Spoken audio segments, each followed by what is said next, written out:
welcome to the Claverack Rural Electric Cooperative Annual Meeting. My name is Gary Hennep, and I have the pleasure of serving as the chair of the board. Now, my wife said to me last night that I should always tell a short story at the beginning of every meeting just to loosen up the crowd. I couldn't find any good electricity jokes, so I'll tell you a very quick short story about my wife's love of shopping. She went to the local department store the other day and bought a new sweater. She got it home, tried it on, and it was full of static electricity. So she brought it back, and they gave her a new one, free of charge. Now, for those of you that don't get that, just think about that a little bit. You will. Just think about it. What's that? Electricity. That was sort of an electricity joke, yeah. So this is our 87th annual meeting, and we are very pleased to be here in Wyoming County today. I hope you have a chance to enjoy the many great attractions here at the fair while you are with us. I'd now like to call the meeting to order. A reminder to please silence your cell phones. Let's begin by all standing for the Pledge of Allegiance, and then please remain standing for the invocation offered by Brian Zeidner. I pledge allegiance to the flag of the United States of America and to the republic for which it stands, one nation, under God, indivisible, with liberty and justice for all. Brian?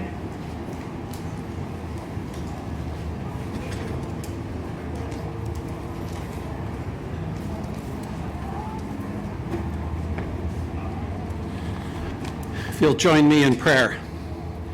Our Heavenly Father, we thank you for the opportunity we have to live in this great country, to come together as members of a cooperative. We thank you for the good year that you've given us at the cooperative, for the financial health of the cooperative over 2023 and into this year. We thank you for the safety you've given to our employees, especially our linemen who work so hard and so dangerously every day. Lord, we ask your blessing, a continued blessing. We ask for a continued good financial health of the co-op, for continued safety, and we ask for good weather and lack of damaging storms throughout the remainder of the year. Please be with us during this meeting. Bless us to your service. In Jesus' name, amen. Please be seated. And I just have a quick announcement.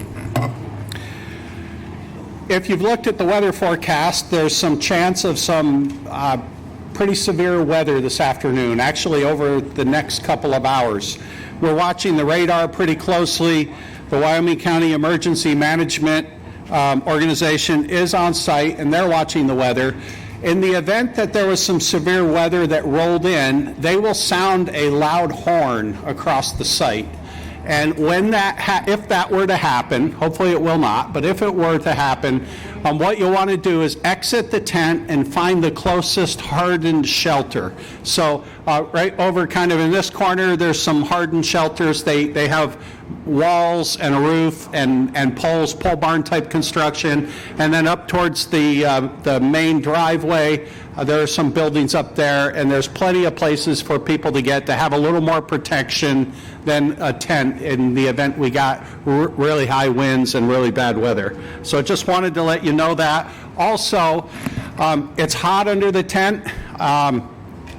It's a really warm day. Please make sure you stay hydrated. If you need any assistance, if you could just flag down, wave at one of us green shirts, we'll come over and give you any assistance with anything you might need. So thank you. Thanks, Brian. So there are many people involved in planning and organizing our annual meeting. I would now like to take a moment to recognize and thank the people who have assisted with today's event. First, we want to extend our sincere thanks to the Wyoming County Fair staff for assisting us with the setup, our employees and staff for their efforts in planning and coordinating this meeting, and of course, we want to thank you for attending today. Each member in attendance today will receive a $20 bill credit on their September electric bill. Along with the bill credit, when you registered today, you received $30 in food vouchers to use at our fair vendors. I would like to now introduce and recognize some special guests who are with us today. If you'd please stand when I call your name. Aaron Young, Tri-County Electric Co-CEO. Valerie Robbins, Board Chair for Tri-County Electric. Pete Yastashak, Tri-County Electric Vice President of Engineering and Operations. Bud Rutherford, C&T Enterprises Director of Safety and Compliance. Sean Simons, C&T Enterprises Associate Safety Manager. Cheryl LeBlanc, C&T Enterprises Director of Human Resources. Casey Wood, C&T Enterprises Corporate Communicator. Brooke Fox, Citizens Electric Company Manager of Customer Services. Stephanie Okaneski, Pennsylvania Rural Electric Association Member Engagement Specialist. Colleen Taylor, our lender who is CFC Regional Vice President. And last but not least, I would like to take a moment to recognize the elected officials who are with us today. Our relationship with our legislators is very important in making the cooperative program successful on a local, state, and national level. Our legislators genuinely care about the issues that affect rural America. And without their continued support, our program would not be what it is today. So if I could have these following people stand up. Our Pennsylvania State Senator, Lisa Baker.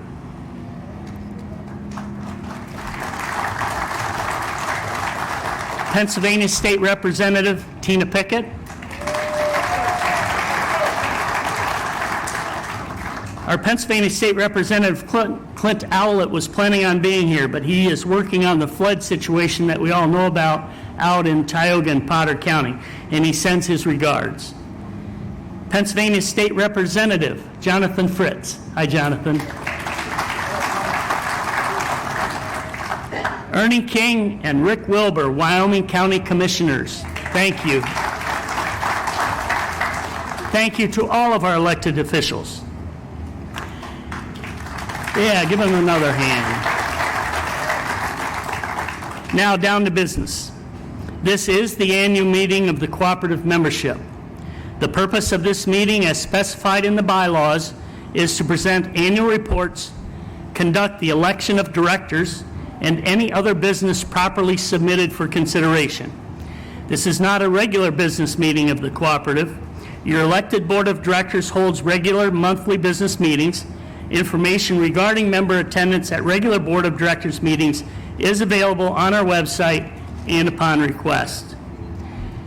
It's now my pleasure to introduce your board of directors who are sitting here in the front row area. I've asked each of them to stand as I introduce them. Zone 1, Vice Chair Denise Fairchild. Zone, you can give them all applause, sure. Zone 2, Bob Fox. Zone 3, our Vice Secretary Treasurer Angie Joins. Zone 5, Robert Fernley. Zone 6, Secretary Treasurer Tim Tewksbury. Zone 7 is Chuck Bullock. Chuck was here earlier today. If you can believe this, he had a heart attack 2 days ago, but he showed up this morning to come to our annual meeting, but he has gone home. Thank goodness, he's gone home. Zone 8, Charlie McNamara. Zone 9, Tony Ventello. And I am Gary Hennep, Director from Zone 4. Joining me on stage are our President and CEO, Steve Alabaugh, and Claverack's attorney, Bob Chappell. I would now ask Secretary Treasurer Tim Tewksbury to report on the notice of meeting and proof of mailing, to request action on the minutes from the 2023 annual meeting, and to provide the Secretary Treasurer's report. Tim?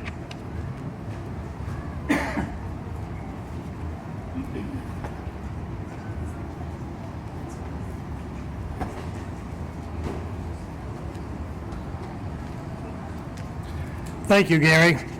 And welcome everybody to Wyoming County. This is Zone 6, my home area. We're glad that you all came out. Thank you very much. On July 30th, 2024, a printed notice of the Claverack annual meeting was delivered to each member's address as it appears on the records of the cooperative. Notices were deposited in the United States mail and a stamped, sealed envelope. Today's voting will be done by a show of hands. Copies of the 2023 annual meeting minutes were available at the headquarters building in Wysox, can be viewed on Claverack's website, and are available at the registration area. I would ask for a motion to dispense the reading of the minutes and ask that the motion include the approval of the 2023 annual meeting minutes. Do I have said motion? A second? All in favor, aye? All opposed, nay? Motion carries. Thank you. The 2023 annual report provides comprehensive information about the cooperative's activities throughout the year and includes detailed financial statements. It is available to all members on our website, and hard copies of the report are also available at our headquarters office in Wysox. The books of the cooperative were audited for the year by our auditing firm, BWB, and all found to be satisfactory. A copy of that independent audit is available for inspection upon request. During the past year, 12 regular board meetings were held. The minutes of those meetings are a matter of record and can be inspected by any member in accordance with the established cooperative policy. Thank you, and Chair Hennep will now provide his report. Thank you, Tim. Before I provide my report, I would like to take this time to recognize a group of special high school students. Each year, rural electric cooperatives across the country sponsor high school juniors to participate in the National Rural Electric Cooperative Association Youth Tour. Participants travel to Washington, D.C. for lessons in leadership, our government, and the cooperative business model. If someone you happen to know is a child of a Claverack member, will be a high school junior this year, and may be interested in participating in the Youth Tour program, please have them visit Claverack's website for further information. This year, Claverack's Youth Tour delegation included Lena Beebe, Wyalusing Valley High School. I believe Lena's here. You can stand up. Ryan Jones, Northeast Bradford High School, and I think Ryan's probably at cross-country practice. And Marissa Wise, Achievement House Cyber Charter School. Now, How about their chaperones? we could ask that. Yes, do we have a chaperone? Yes, we have chaperones. Stand up, chaperones.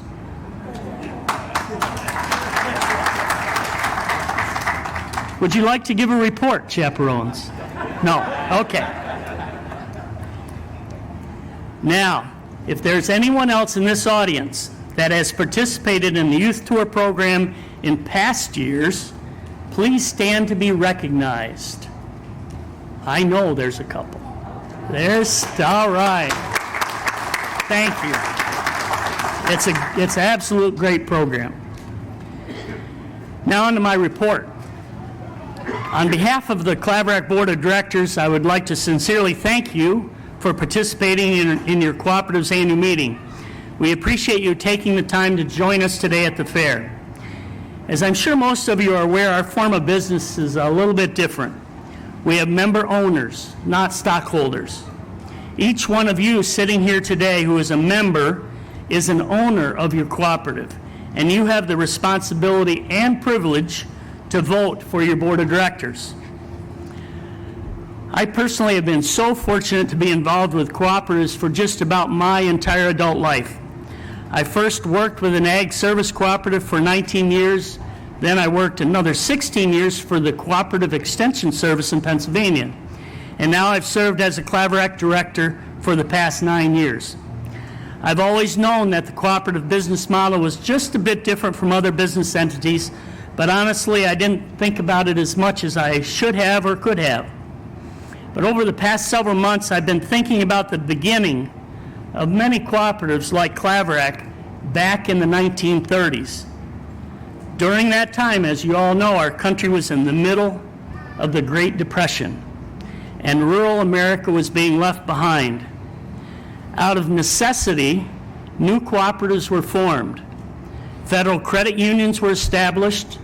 The Farm Credit Act of 1933 began offering production loans for rural farmers, and in 1937, the Rural Electrification Act was enacted.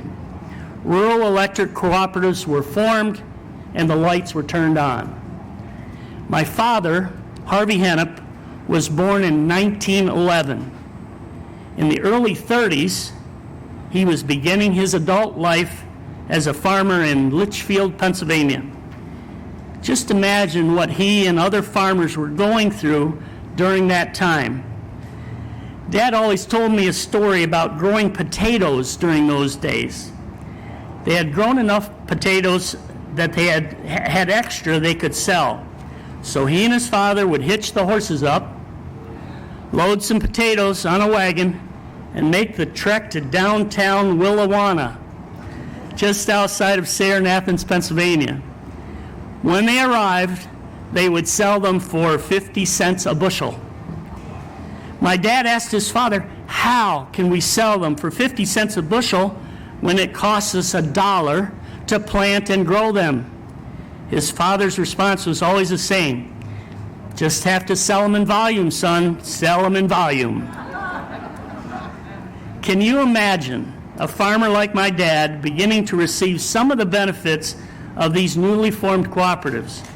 Having electricity and lights for the first time, being able to milk his 5 or 10 cows without a lantern, being able to cool milk for the first time, and having loans available that could improve his livelihood.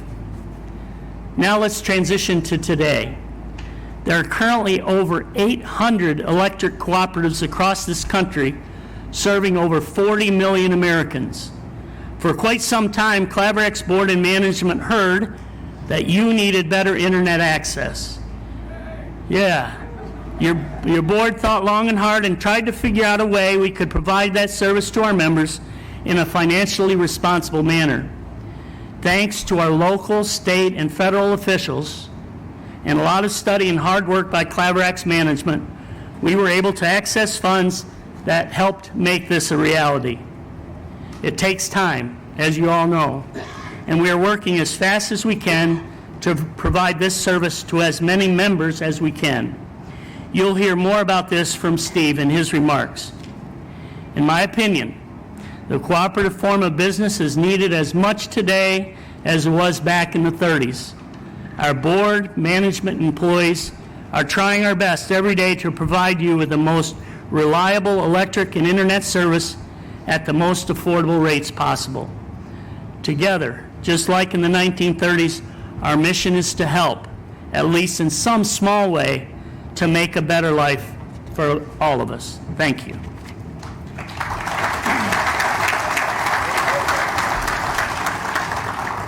I'd now like to introduce Claverack's President and CEO, Steve Alibaugh, to present the President's report.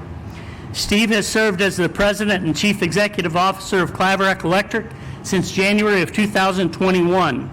Steve serves as a Director and Co-CEO of C&T Enterprises, a holding company jointly owned by Claverack Electric and Tri-County Electric.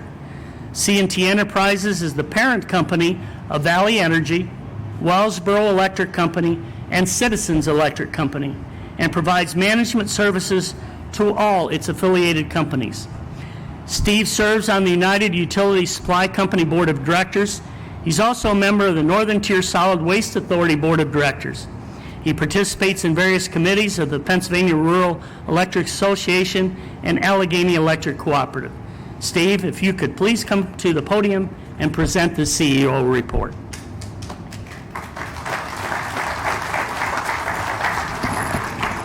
Thanks, Gary. So Gary's talk was all about cooperatives, and I am amazed at the amount of people that are here under this tent today because it is hot. I've been sweating all day. It is really a testament to what it means to be a cooperative member and be a part of a cooperative, and it is really special, and it's awesome to see y'all. I kind of wondered how many would brave the heat, and I certainly appreciate it. Once again, welcome you to the 87th annual meeting of our cooperative of Claverack Electric and to the Wyoming County Fair. So we've been watching the weather all week, especially past couple of days.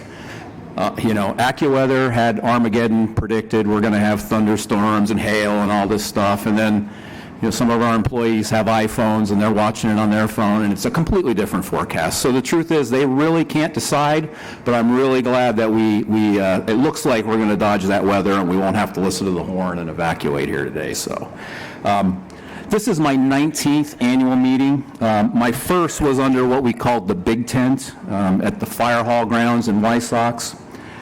We had a few years where we moved our meeting to the Elk Lake School. And then 2 very unfortunate years where because of the COVID pandemic, we had to host our meeting in our boardroom. And then the last 3, well, the 3 including today, have been here at the fair. And I've enjoyed them all. This again being my 19th, there's something unique about every one of them. But I have to say the fair has been my favorite over these past 19 meetings. There's just something about a county fair and a cooperative meeting that seem to go together. Tri-County, Valerie and Aaron are here with us from Tri-County, so they're our sister cooperative to the west and a part of C&T, as you guys know, and they host their meeting at the Troy Fair, and they've been doing it for a number of years, and just a month ago I got to go over and attend their meeting, and I came away with the very same feeling that I get here, and I'm asking myself, okay, well, what is this? Why do these events seem to go together so good? Is it the focus on community? So, and I didn't know this until I did a little homework, the Wyoming County Fair has been around since the 1850s. That's a long time ago. Claverack's first annual meeting, we mentioned it's the 87th, was in 1937. So we can't go all the way back to the 1850s because, well, there wasn't electric distribution at that time, but it's a long time ago. So there's a really long history of bringing the community together for summer events. Is it the fact that both of these events have their roots in agriculture? Rural farmers like Gary's dad, Harvey, who depended on cooperatives to power their farm, to make their life a little bit easier than it had been before electricity. They came to their cooperative meeting to learn about what's happening at the cooperative. They also attended, I bet you your dad probably attended his fair, right? Like to learn about agriculture. So there's that connection there. Maybe it's about learning. Here you can learn about agriculture, you can learn about horticulture. There's master gardeners. I think there's a blacksmith on the ground. If you're so inclined, you can go up the hill and learn how to ride a camel. So there's a lot of opportunities to learn here, and for us at Claverack, today is all about education. It's about sharing what we're doing at the cooperative to make everyone's life a little bit better. But if I'm being really honest about it, for me, it's probably the milkshakes and the funnel cakes that are my favorite.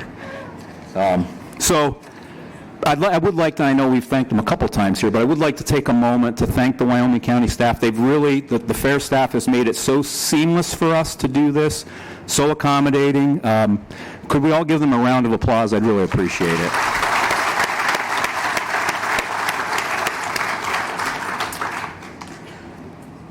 If you've had an opportunity to take a look around the grounds here at the banners that we have under the tent, or maybe you had a chance to read our annual report, you might have noticed a theme, making a difference.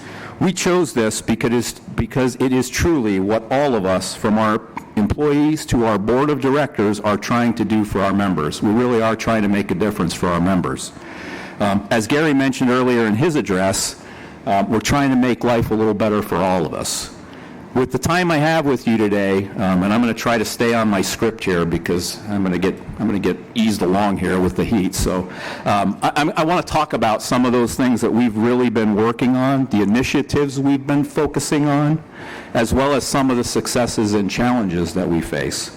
And then I'm going to get off stage to give a little time to one of our own who's going to join us up here to share some information I think you'll be interested in. So one of the most important areas that we always focus on is reliability. But before I delve into what we're doing in the reliability front, I'd like to take a moment to acknowledge the efforts of our employees, especially our linemen. We've mentioned them a little bit earlier here. They've been busy restoring power, as always, from the spate of storms that we've had over the summer. We've had some high winds and thunderstorms over the past few months. A few weeks ago, we had flooding rains from what was a hurricane and became a tropical storm that really did, we dodged it, to be honest with you. Our service territory wasn't right in the eye of it. Gary mentioned that, to the west, they weren't so fortunate. So if anyone here is interested in helping folks in need, to the west of our service territory, in Tri-County service territory, there's a lot of devastation, and I'm sure they'd appreciate any help that anyone can provide. We always do focus on reliability.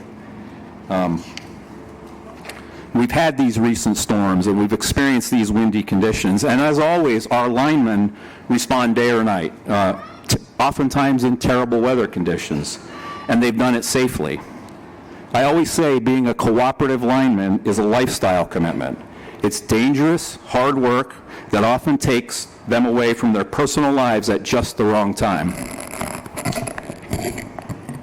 All of our employees, from our member services representatives that are responding to your calls when you call us up and you tell us your power's out, to our engineering and operations support staff that are out there working behind the scenes to help our linemen, they all contribute to making that effort to restore power in those types of situations. And it is really remarkable for me to be able to watch them in action and really do what they need to do to help our members.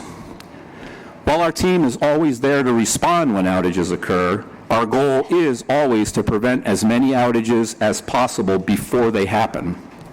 To this end, we've invested heavily in several initiatives over the past couple of years. None are more important than our right-of-way program. Removing trees and vegetation that threaten our electric lines is the most consequential work we can do to improve reliability. Since 2021, more than 3/4 of the outages our members have experienced are caused by trees falling from our lines from outside of our right-of-way. As I reported at last year's annual meeting, we've significantly increased our annual spending on tree removal, going from about $1.5 million back in 2015 to nearly $6 million this year. A significant portion of this increased investment is focused on targeting dead and dying trees that are located outside of our rights-of-way. We're now in our second and final year of our accelerated ash tree removal program. And in 2023, looking back at last year, that extra investment and hard work resulted in a 5-hour reduction in the amount of time the typical Claverack member is out of power, and it reduced the amount of overtime that our linemen work repairing damage by over 25%. Made a really, really big difference. We're pleased to announce that we are on schedule to complete the ash tree removal work in 2024, and we'll be able to eliminate the extra charge that's been on our members' bills for the past 18 months or so. So that $5 extra charge will come off. And there's more to follow, more additional information we're going to share about that process, et cetera. But I really do want to thank all of you for your patience and understanding as we've worked to tackle what was a really, really big problem across our service territory, all caused by one small invasive insect. Speaking of invasive insects, our right-of-way program manager and forester, Josh Boblitz, spoke to you at our annual meeting a few years ago. And I'm not comparing Josh to an invasive insect at all. Just don't take that the wrong way. But he talked about invasive species like the emerald ash borer, the spotted lanternfly, and the impact of invasive species on our right-of-way program. Josh is going to join us in a few minutes to provide an update on some of the current and emerging issues and share his thoughts about the future of our right-of-way program here at Claverack. In addition to our investment in right-of-way maintenance program, we continue to aggressively inspect and maintain our distribution system. In 2023, we inspected over 450 miles of line using drone technology. You guys are all familiar with drones. What's wonderful about drone technology in our business is a lot of our equipment and our hardware is up in the air 40, 50 feet, and you're not able to see it from the ground. Drone technology gives us that bird's eye view from the top of our poles that we can see that hardware, we can see that equipment, and it helps us make proactive repairs before the parts fail. We also, in keeping with many, many years of practice, inspect our poles for structural stability. So this year we tested 5,000 cooperative poles, and at the end of all that testing, replaced a couple hundred of them. It's a pretty big undertaking to make sure that those poles are structurally sound to continue doing their job. We've continued upgrading and improving our distribution system. In 2023, we began site construction on our Herrick substation. So this is a project that's been in the works for a number of years. It's a major project that will replace the existing Herrick substation, which has been in service since the 1960s. It will incorporate state-of-the-art controls that will be connected to our fiber optic network. This gives us the visibility and control of the electrical equipment at the substation from our office or even on our cell phones. We'll be energizing the new Herrick substation in September. We also upgraded our Evergreen substation where we installed electronic controls connected to our control system. So we're investing in that infrastructure that's really important. 1960s, it makes me feel a little bit old because that's my generation, my time, but it served us well all those years. But what's really exciting, and I'll get into it in a minute, is the ability to be able to bring modern equipment into that substation and interface it with our system. Speaking of that and how we're doing that, we're making great progress on our fiber optic build out. Gary alluded a little bit to the broadband part of our project. Our currently funded construction plans include nearly 1,600 miles of fiber optic cable throughout our service areas, and we've installed over 600 miles to date. This project is really transformational for both broadband access and the electrical grid. It enables our subsidiary, Claverack Communications, to offer Revolution broadband service to members who previously lacked access to true high-speed internet service. By the end of 2023, over 700 members were connected, and there are nearly 1,800, Kyle? 1,800 members connected as of today, and we're connecting them every day. This service allows our members to work, learn, access health care from home, not to mention you can binge watch your favorite TV programs, whatever they might be. Our goal really is to provide real high-speed internet access to our members who have been unserved and underserved. And to be certain that your online experience is safe, we're adding a couple of new features to the Revolution Wi-Fi app for folks that have the service now. This will be added. If you're a new customer, it'll be a part of our package. So there's two things. One's called Protect IQ, which is advanced security features, so it's a virus protection type of offering.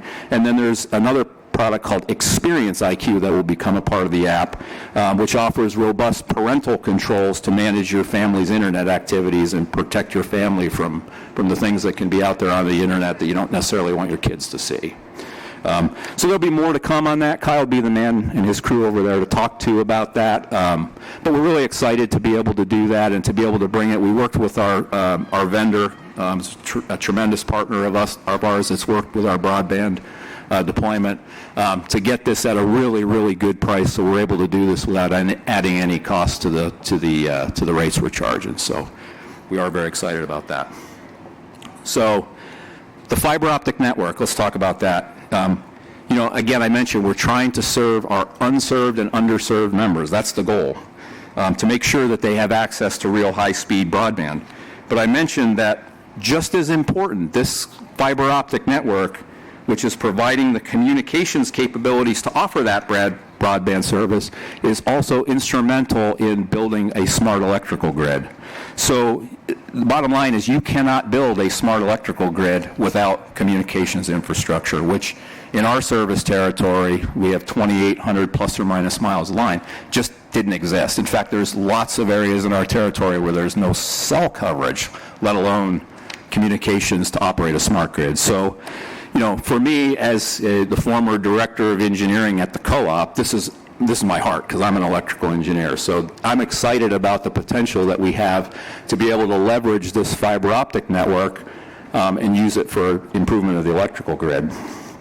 So we're providing that desperately needed broadband service and benefit in the electrical grid at the same time. Some really, really good news about that. That'll help us further both of these goals.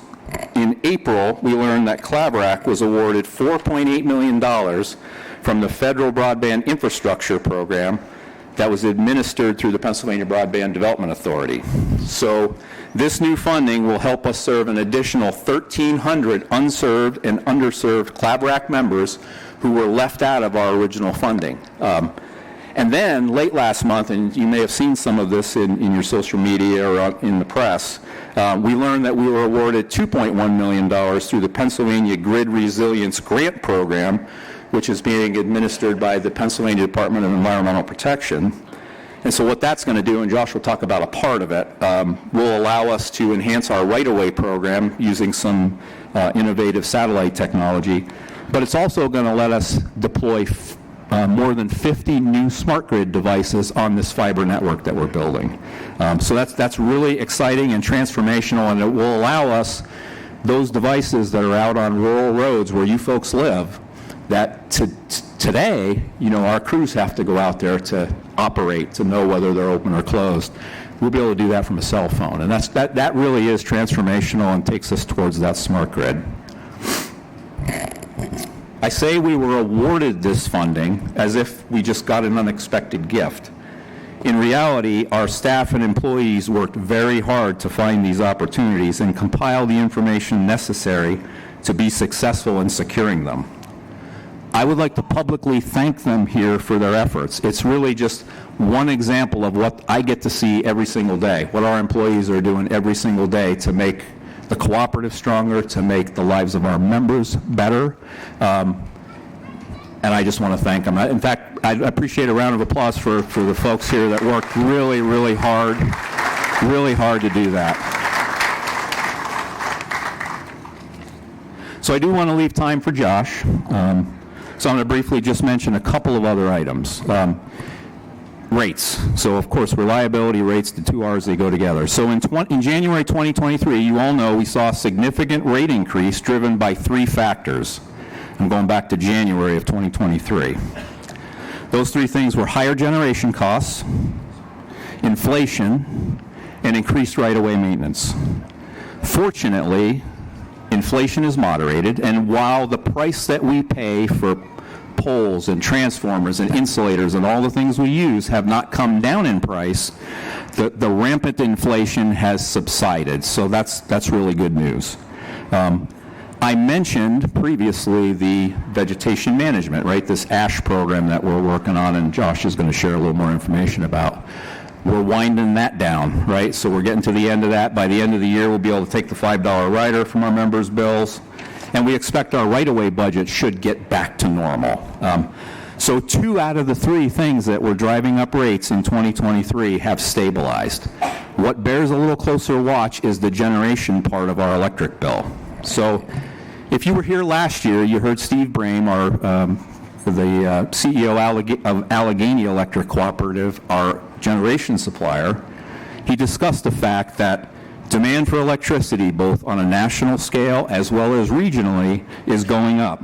So, and there's a few reasons for this. Even though we're not seeing all of these right here in our service territory, things like big data centers.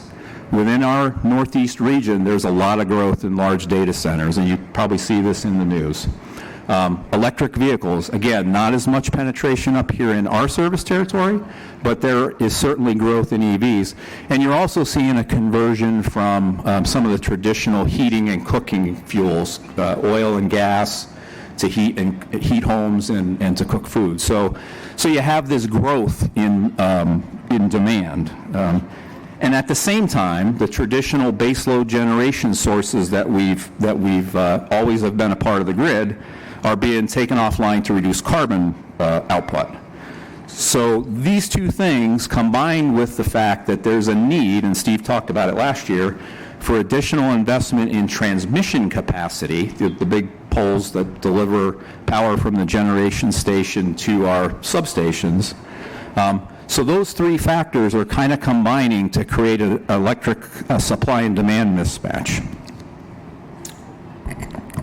So we all know what happens when supply and demand don't match up, when supply does not keep pace with demand. Prices go up, right? So this was just seen in the recent auction that the PJM had for 2025 and 26 capacity. So PJM goes out onto the market to secure that power they need to provide power to our homes and businesses on those hottest days of the year. And they do this every year. Prices this year for 25-26 in our region went up by a factor of 5, right? And that's very reflective of this supply-demand mismatch that I'm talking about. We are very fortunate that Allegheny has made really good, smart power supply decisions. So our rates for generation are much lower and much more stable than what the surrounding investor-owned utilities rates are. I do not anticipate, and I've spoken with the folks at Allegheny, I do not anticipate major spikes in that generation rate, but I do expect there's going to be some uptick. So as details become available later in the year, we'll certainly let you know and get that on our website, et cetera, and any impacts that may happen. From a financial perspective, we're in really good shape. So we finished 2023 with positive results that allowed us to retire $1.2 million of patronage capital to our members. We continued our commitment to assist members in need through our HOPE program, which helped keep the lights on for dozens of qualifying members experiencing financial hardship. We also supported our community in 2023 by contributing nearly $60,000 to over 100 charitable organizations throughout our service territories. And these, you folks know these organizations. They make a big difference in the lives of our community and of our members and in our community. So our HOPE program and community donations were funded by unclaimed capital credits, which under state law can be reinvested in our community and do not affect electric rates. And that's a really good thing that our statewide PREA helped us get enacted more than a decade ago, so that money doesn't go to the states, it stays right here in the community, which is wonderful. It is wonderful for our community, and it allows us to really help our members. While it's wonderful, our first priority with unclaimed capital credits is to get it back to the members who it belongs to. So to this end, this is kind of a public service announcement for everybody here. It's really important. I know we asked when you folks came in to get updated address information and contact information. It really is important that if your address has changed, or, maybe next year you decide to go south and get out of the cold winter and you're not going to be here with us anymore, that you do give us an updated address so that we can keep you on the log of those capital credits and we can find you. We also maintain a list, a complete list, which actually the book is out here and it's on our website, of members who have capital credits owed to them that we've not been able to locate. So, if you have a chance to take a look at that list, you might know a neighbor that used to live near you that moved south, and you happen to have their address. Like I said, it's our goal to really get those capital credits in the hands of the folks who it belongs to. Like I said, the program is really good, but that's our goal. So I'm gonna stop. Josh has some really important information that he wants to share with us. I just want to say again, at the beginning I mentioned to you, thank you so much for coming out here today. It's hot, and we filled this tent up, and it's really fantastic, and it is a testament to what it is to be a part of a cooperative. I've spent my career in the utility industry, and I've worked with municipal electric utilities, I've worked with investor-owned electric utilities, and there's just a difference with a cooperative. And I think Gary hit it home here when he talked about it and some of those other cooperatives. So again, thank you for that. After Josh finishes up, I'm going to jump back up on stage with him, and you'll probably have lots of questions for Josh, I'm sure. But I'll answer any questions you have. If we're going to be here, so if anyone has questions that may be specific to your own home, or you don't want to get up in front of everybody and ask the question, you can find us right over there, and we'll be happy to help you out. And finally, if you haven't already done so, make sure you get over to register for the $20 bill credit that Gary mentioned, and the $30 in food vouchers. So without further ado, I'd like to formally introduce Josh Boblitz, Claverack's resident professional on all things forestry. Josh holds an associate degree in forest technology and has a bachelor's in forest resource management. He spent the last decade in utility forestry working for diverse organizations across the Northeast. Along the way, he obtained the International Society of Arboriculture certification as an arborist and as a utility specialist.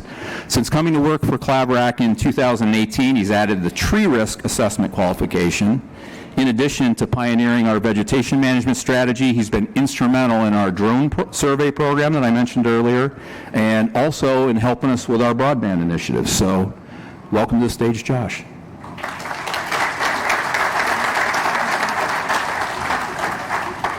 Thanks, Steve. I'd like to thank Steve for having me this afternoon.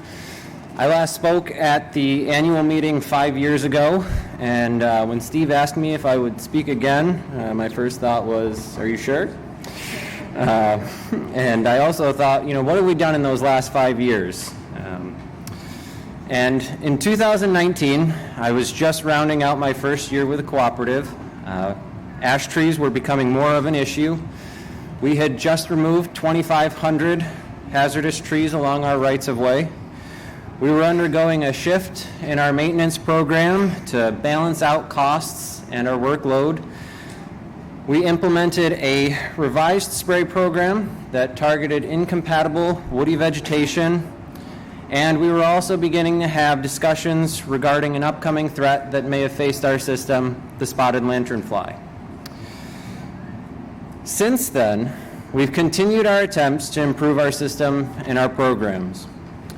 Based on the rising concern and mounting costs associated with outages due to ash trees, we again modified our maintenance plan in 2022. With approval from the board, we transitioned our maintenance program from what was a 7-year cycle to a 5-year cycle, and also embarked on an incredibly aggressive ash tree removal program to reduce that load on our system. The accelerated ash removal rider allowed the cooperative to bring 4 additional crews whose sole purpose was cutting hazard trees along our right-of-way. Today, I can say that in the last 12 months, we've removed over 21,000 hazard trees from our system. The cumulative effect of that program is over 32,000 trees to date. We are on pace at the end of the year, December, to have removed 40,000 trees in that 2-year time frame. This investment by the co-op has led to that decreased outage numbers that Steve had referenced. And even with the remarkable number that we've removed, I know that we haven't gotten them all. Rest assured that we'll continue our efforts as we continue our maintenance program in the future to get the trees that are remaining there. Our efforts to modernize and improve our program is constant. This year, our management team sought and was awarded a highly competitive Pennsylvania Department of Energy grant to improve grid resilience. As part of that grant, we are implementing the use of advanced satellite imagery to plan and monitor our maintenance efforts to create more efficient work plans to stretch your dollars further. This 5-year, $1 million endeavor will allow us to monitor our system with the latest high-resolution imagery. The insights that we gather from the program will allow us to create growth models and possibly move from a cycle-based approach to a more prescriptive-based program based on current system conditions. This will allow us to also create more competitive bid programs which will use your dollars wisely during our maintenance efforts. When I last spoke in 2019, we were beginning to monitor a new invasive species, the spotted lanternfly. This insect primarily feeds on tree of heaven, but also 70 other species, including many species in our Pennsylvania forests. It could have a devastating impact if it did have the same effect as emerald ash borer. At that time, I had anticipated arrival on our system in 5 years, coming from the I-81 corridor. Today, the primary counties that Claverack operate in, being Bradford, Susquehanna, and Wyoming counties, remain outside the quarantine zone. Two counties, Lackawanna and Luzerne, did become quarantine counties in 2023, so I was off a little. And it's not my intention today to minimize the risk that spotted lanternfly presents to our communities, as it does have the potential to cause significant economic harm to many industries and individuals, some of whom are represented here at the fair today. However, from the cooperative's point of view, I feel as though I have good news on that topic. From my discussions with industry professionals in the quarantine zone, they have not yet seen the same effect that spotted lanternfly has that emerald ash borer did. This is something that we'll continue to monitor and assess and adapt to as necessary. I have received more questions lately regarding hemlocks on our system and what's affecting them. Hemlock woolly adelgid is another invasive species of concern. This insect feeds on the tree and causes defoliation, which causes health decline and leads to mortality within a decade. Because we don't have a significant volume of hemlocks on our system, I don't anticipate this problem to be as severe as the ash tree issue that we faced. If you are concerned about your hemlocks on your property, please feel free to see me after the talk today at my booth over there. We can treat them. There are some predators that are being bred to,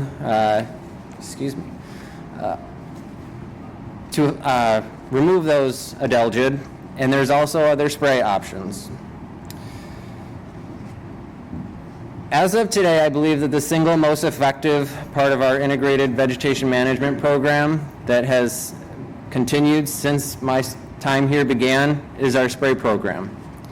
To date, this program has affected over 1,700 miles of line and influenced at least 6,500 acres. The program selectively targets incompatible woody vegetation along our corridors to reduce woody vegetation stocking and promote low-growing, pollinator-friendly habitat. The transition makes our rights-of-way more accessible for our field crews during emergency operation. It also pays back the co-op by assisting in the natural suppression of incompatible vegetation, reducing the need for further mowing.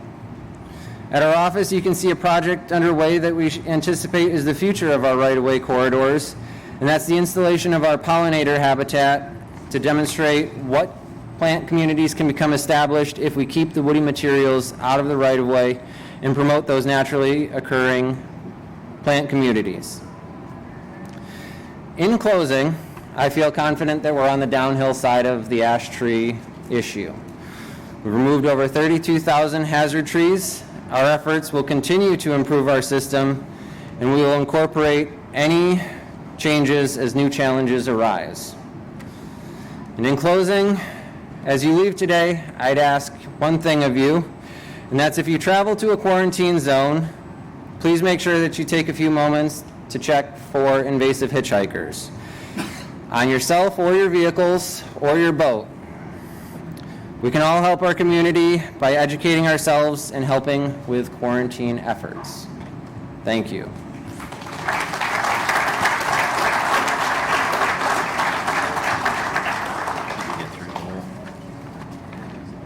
All right, thanks, Josh. It's always really interesting. I get talking, and we can talk for quite a while about what's happening with trees and vegetation, and I'm just naturally curious about that. So I hope that you guys found that informational and helpful. So while Josh is still here, I'm here. I'd like to, at this point, open up the group for questions. I don't know, were we set up here with microphones to? Okay, back in the right there. Yeah, raise your hand if you have a question you would like to ask. right up here in the front. Aiden, I don't know if you can see here. He'll bring a microphone up. I probably won't be able to hear you without it.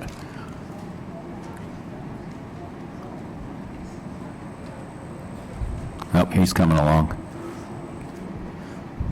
It's too hot to run today.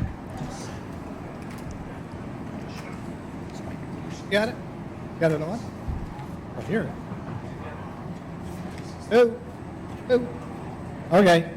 My question is federal and state government promotes installation of solar panels in your service area, actually all service areas. Why is it Claverack limits the amount of solar panels that a customer can install? And another question is, why are you changing the process of storing up solar credits in the summer when you have the ability to have extra credits to use in the winter when you don't have as many credits available? Right, right. Okay, so the question for folks who may not be in the know as far as how solar interconnections work on our Claverack electric system, what he's talking about is what we call our net metering policy. And what that has to do with is how a member can connect their solar, or it could be wind, there's some other resources out there that a member can invest in to allow them to generate power. The program is designed, and I'll answer your first question about why not larger than the usage. The program's designed to offset the usage for the member, so the member's actual consumption in the home. So our policy allows for a member to install a solar, let's say a solar array, that's the most common, up to 110% of their consumption, right? So if you use 10,000 kilowatt hours of energy in a year, you can put an array in that'll allow you to generate, 11,000 essentially, 10% more. The second question is related to how we compensate those members for that generation. And so this is something you're seeing some shifts around the country with generation policies for solar and alternative energy where because the utility has to operate our distribution system, the amount of money that the member gets credited has got to make us whole in terms of what it costs to operate that distribution system. So the old method allowed for the member to use the distribution system to take their energy during off-peak and deliver it to a member off the system, another consumer. The problem that occurs there is that for the rest of the membership, that's avoiding the actual costs associated with using the distribution system. So the change we made essentially allows a member to use all the energy in their home, and members who invest in batteries, that's one alternative, can use most of the energy in their home. Energy that goes back out onto the Claverack system and is going to be consumed by another member. We're very much interested in having that energy, but we're purchasing that energy at the cost that we pay for the generation from our supplier. So it's really the old methodology, simplistically, basically, there was a little bit of subsidization happening because the solar generator wasn't really covering all their distribution costs. And it's a very complicated topic, and I'd love to talk to you offline about it because we can get into a little more detail, but that's how that works. Anything else? You got it, JC?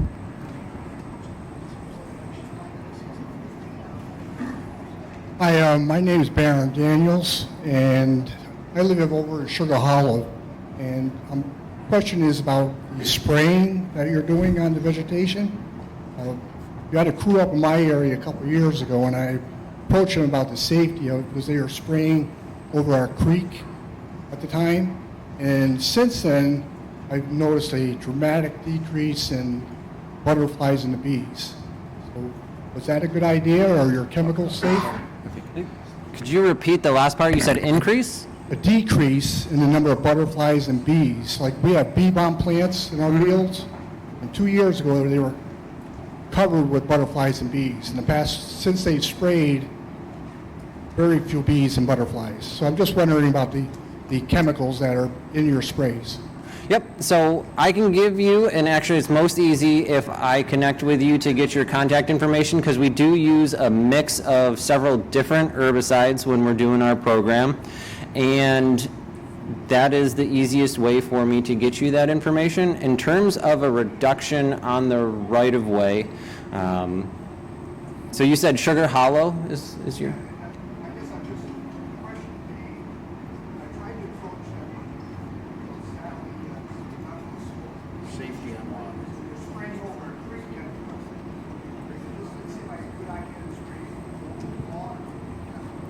So 4 areas that we do have aquatic features, we do have aquatic rated sprays that are used in those areas, and those are herbicides that are shown not to have an effect in those spaces on the things that we're not trying to treat.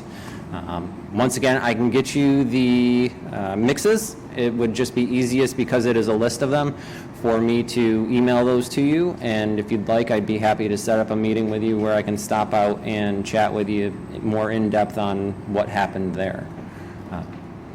Yep. Yeah, and I'll add to that too, because I think, Josh's program, when he's talking about the spray program, is conducive to helping those pollinator habitats develop, because it takes some of the woody vegetation that doesn't allow the pollinator habitat to develop underneath it. It kind of chokes out some of the light. And you would have more technical explanation of that than me. Another thing, and this, actually my wife and I were out walking yesterday in our field, and I have a farm field that I used to hay it. I don't anymore. I just brush hog it. But I always wait to the very end of the year to cut the field down, because I have a bunch of milkweed that comes up. And I just remarked to her yesterday, this is the second year in a row that I can't find the chrysalis on any of the milkweed, and I have a field full of it. So anecdotal, but I'm seeing the exact same thing you're talking about. So, yeah. I don't know what's going on there, but something. Anything else? Okay, right here. We live in Susquehanna County, and although this isn't tree related, I'd like to know a time frame for when we would get the broadband. Susquehanna County, yeah. So Kyle's the man right over here. I'm going to point at him. He's 2 rows in front of you. Let me say this. Yeah, raise your hand, Kyle, so you can let her know. In general, about Susquehanna County, so we're really, that 600 miles I mentioned, it's in Bradford County, a little touch of Wyoming. We've hit a little corner of Wyoming. We're working now. If you live in Susquehanna County on the western side, let's say, what is it, 858, I think, runs north-south. If you're from there, you've probably seen our crews out there. They're running strand and fiber. So working west to east in Susquehanna County, not sure exactly where you're at. That's next year, right? Am I mistaken? Okay. And he can give you a little bit more detail probably than I can, but we're getting there. And let me tell you, we want to go as fast as we can. We know there's a need, and it's just a matter of the manpower that we can drum up to get this work done as fast as we can. So I appreciate that question. Anything else? In the back here, I have a question about having converted from Frontier, which leaves a bad taste in my mouth, to Revolution. Can I go out and cut the incoming land lines down from the pole to the house without retribution or recourse?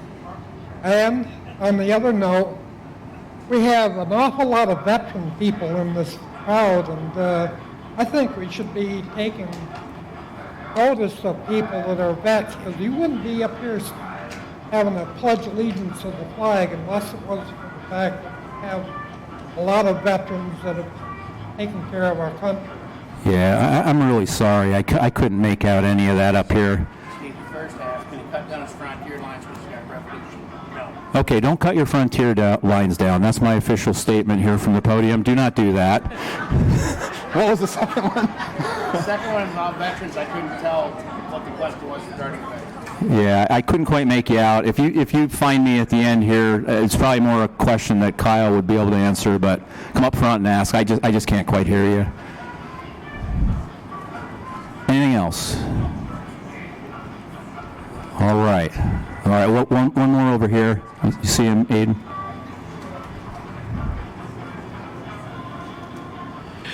I have more of a statement than a question on the trees. I think the power companies and the road companies, I don't know how many here travel. My wife and I travel a lot. We've got a lot of roads that are tunnels. They don't happen to have tractor and trailers going down them to make that nice square cut.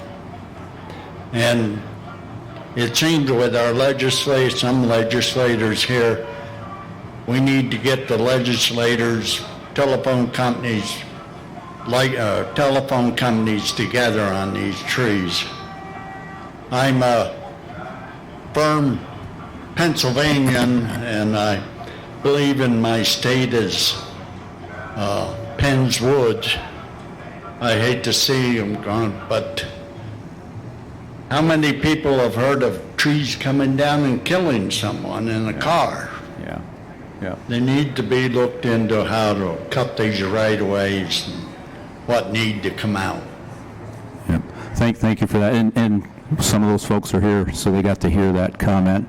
Yeah, and we just, I don't know how many folks are on Facebook, but we with this tree issue that, of course, the trees are not just along our lines and in your yards, they're along the roads too.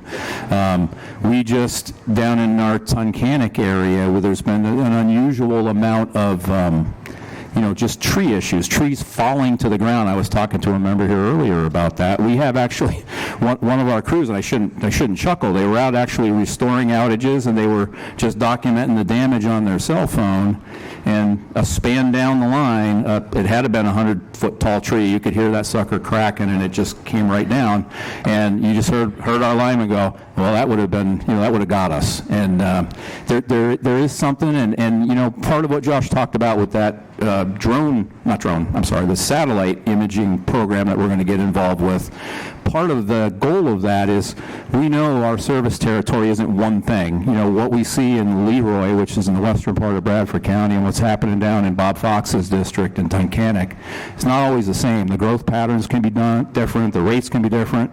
Josh can probably tell you, some of the reasons why those things happen, but, we're really trying, because vegetation is a big deal. It's a big challenge for us, and I said earlier, that is the single most consequential thing we can do to take care of reliability, is to take care of trees. So I hear you loud and clear. We love trees, but you got to address them. So okay, all right. Well, it's hot. So if anybody wants to catch up with any questions, find us over there. We'll be under the tent. And so next, I would like to ask our cooperative attorney, Robert Chappell, to come to the podium and review and report on director elections. Bob. Good afternoon. I'm Bob Chappell, and it's my honor to continue to represent your electric cooperative. With the chairman's permission, this isn't something you'll hear a lawyer say very often. I'm going to cut my report in about a half, okay, so that we can get you guys out from under this tent a little quicker. It might be for liability reasons, too.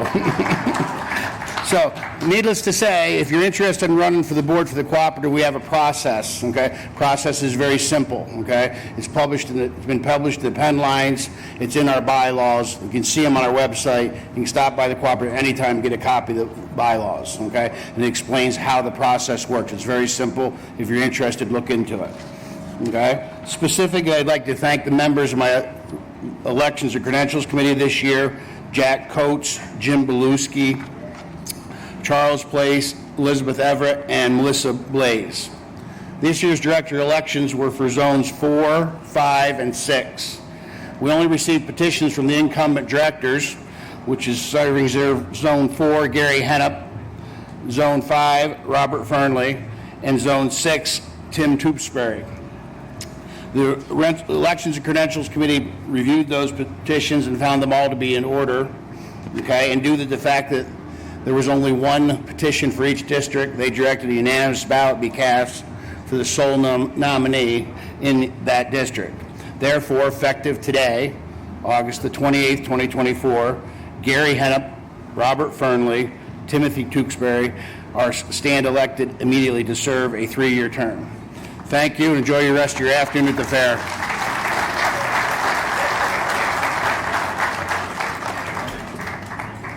Thank you, Attorney Chappell, for that short report. That concludes our reports for today's meeting. I would entertain a motion to accept all reports as presented. Do I have said motion? Do I have a second? All in favor, say aye. Opposed, nay. Motion carried. Thank you. I would like to thank everyone for coming. Hope that you're enjoying your day at the fair.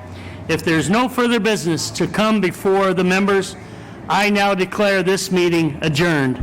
Thank you. Have safe trips home.